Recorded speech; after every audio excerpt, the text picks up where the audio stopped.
नमस्कार दोस्तों, स्वागत है आपका आपके यूट्यूब चैनल मस्त पढ़ाई में। कैसे हैं आप लोग? उम्मीद करते हैं बेहतर होंगे। आइए हम लोग ध्यान देते हैं एक मोटिवेशनल कोट के साथ अपनी क्लास को आरंभ करते हैं। दिया गया है, विकल्प बहुत मिलेंगे, ठीक है, भटकाने के लिए। संकल्प एक ही है, एक ही काफ़ी है मंजिल पाने के लिए, ठीक है।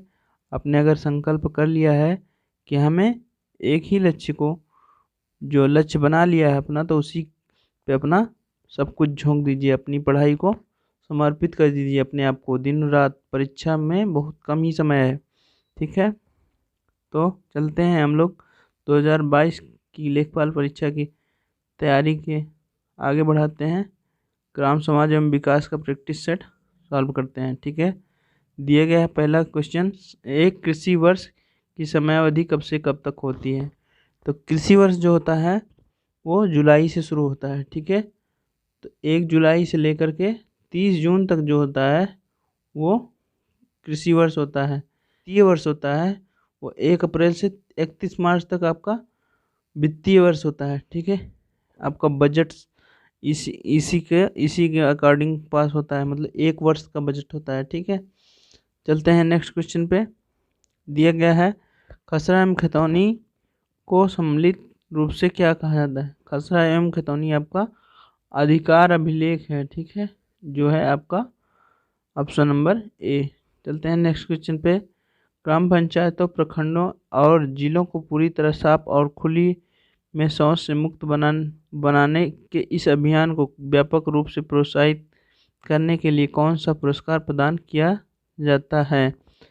तो आपको कौन सा पुरस्कार प्रदान किया जाता है? निर्मला ग्राम पुरस्कार, ठीक है। ठीक है, आगे चलते हैं नेक्स्ट क्वेश्चन पे। भारतीय संविधान में राज्यों को पंचायतों की स्थापना के लिए आवश्यक दिशा निर्देश किस अनुच्छेद में दिए गए? भारतीय संविधान का अनुच्छेद नंबर 40 ग्राम पंचायतों के बारे में उल्लेख किया गया है इसमें। तो आपका सब कुछ जो ग्राम पंचायत का है वो अनुच्छेद 40 में कहा गया है, ठीक है। नेक्स्ट क्वेश्चन में चलते हैं। 80 नंबर में, पंचायती राज व्यवस्था से संबंधित 73वां संविधान संशोधन 1992 संपूर्ण भारत में कब से लागू किया गया? ठीक है, संपूर्ण भारत में कब लागू किया गया? आपका 1992 में 73वां संविधान संशोधन पंचायती राज व्यवस्था, ठीक है। 73वां संविधान संशोधन पंचायती राज और 74वां नगर निगम के नगर पंचायत के लिए लाया गया, जिसमें आपका 25 अप्रैल 1993 को संपूर्ण भारत में लागू कर दिया गया, ठीक है। आगे चलते हैं नेक्स्ट क्वेश्चन पे। प्रत्येक ग्राम सभा की प्रतिवर्ष सामान्यतः दो बैठकें होती हैं। एक बैठक खरीफ की फसल कटने के तुरंत बाद, तो दूसरी बैठक कब होती है? एक खरीफ की और एक रबी की फसलें, दो प्रमुख फसलें होती हैं, एक खरीफ की फसल और एक रबी की फसल। खरीफ की फसल कब बुआई कब की जाती है? जुलाई अगस्त में, ठीक है। जुलाई मतलब जुलाई से अगस्त तक। और जो रबी की फसल है इसकी नवंबर दिसंबर में बुआई की जाती है। ये हो गई धान की फसलें, मुख्यतः धान की फसलें होती हैं, और ये मुख्यतः गेहूं की फसलें होती हैं, ठीक है। तो एक बैठक खरीफ की फसल के बाद और एक बैठक रबी की फसल के बाद, ठीक है। तो हमारा ऑप्शन नंबर कौन सा सही हो जाएगा? ए नंबर ऑप्शन। नेक्स्ट क्वेश्चन पे चलते हैं। उप प्रधान का चुनाव किसके द्वारा किया जाता है? उप प्रधान जो होता है वो ग्राम पंचायत के सदस्यों के द्वारा निर्वाचित किया जाता है, ठीक है। आगे चलते हैं नेक्स्ट क्वेश्चन पे। ग्राम प्रधान को हटाने के लिए कोई बैठक उसके निर्वाचन के लगभग कितने वर्ष बाद बुलाई जा सकती है? जो अविश्वास प्रस्ताव होता है वो कितने वर्ष बाद लाया जाता है? 2 वर्ष के बाद। जब प्रधान का कार्यकाल 2 वर्ष पूरा हो जाता है तब आप उसके प्रति असहमति जता सकते हैं। उसके पहले आप उसको ये नहीं कह सकते कि इसने गलत किया है, ठीक है। नेक्स्ट क्वेश्चन पे चलते हैं। प्रत्येक क्षेत्र पंचायत और उसके सदस्यों का कार्यकाल अपने प्रथम बैठक के लिए नियत दिनांक से कितने वर्ष तक होता है? कितने वर्ष तक होता है? पंचायत का कार्यकाल कितने वर्ष तक होता है? 5 वर्षों का होता है। ठीक है, चलते हैं अगले क्वेश्चन पे। क्षेत्र पंचायत का सचिव निम्न पदाधिकारियों में से कौन होता है? जो क्षेत्र पंचायत होता है, ब्लॉक होता है, उसका जो हेड मतलब सचिव होता है आपका, वो आपका बीडीओ होता है, ब्लॉक डेवलपमेंट ऑफिसर। ठीक है, बीडीओ जो होता है आपका क्षेत्र पंचायत का सचिव होता है। चलते हैं अगले क्वेश्चन पे। भूमि पैमाइश नाप का कार्य कौन सा विभाग करता है? तो आपका राजस्व विभाग करता है, जिसमें लेखपाल मेन होता है नापने के लिए। ठीक है, ये खेत के नाप जोख के लिए प्रमुख अधिकारी होता है लेखपाल आपका। आगे चलते हैं नेक्स्ट क्वेश्चन पे। कुटीर ज्योति योजना, तो ज्योति आपका लगा हुआ है, तो मतलब कुछ विद्युत या उजाले से संबंधित है। निम्नलिखित में से कौन सा कार्यक्रम संबंधित है? ठीक है, कुटीर मतलब एक छोटा उद्योग।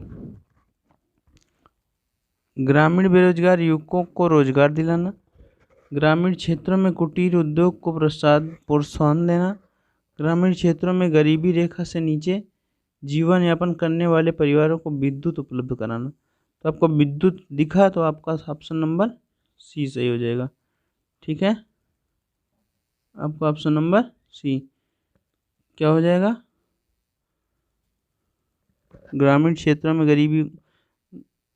गरीबी रेखा से नीचे जीवन यापन करने वाले परिवारों को विद्युत उपलब्ध कराना। ठीक, ऑप्शन नंबर सी सही हो जाएगा।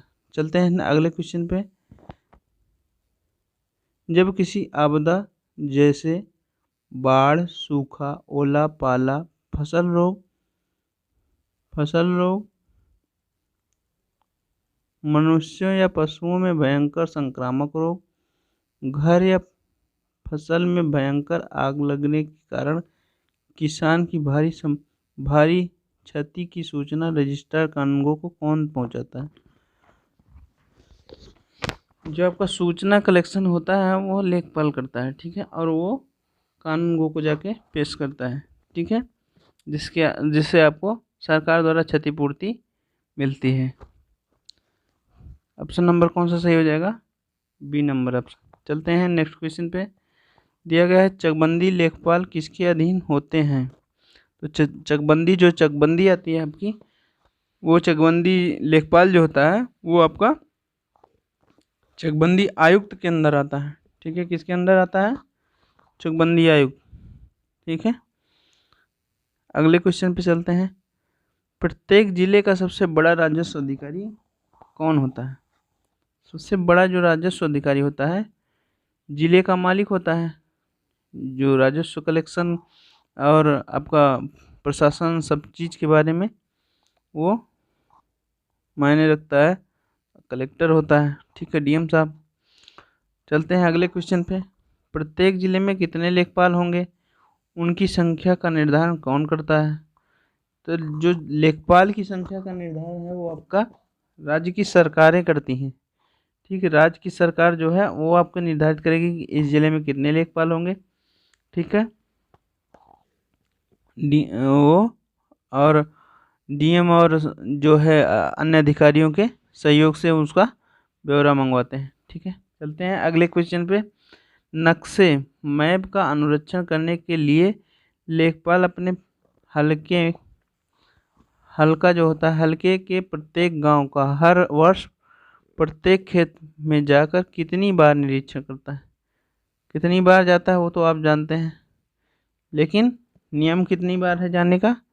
तो प्रत्येक वर्ष में 3 बार वो अवश्य जाए और उस क्षेत्र का निरीक्षण करें कि कौन सा क्षेत्र मतलब कौन सा खेत कहाँ पे है, कौन सा किसके नाम पे है, इस सब का जो भी है उसका निरीक्षण उसको करना चाहिए।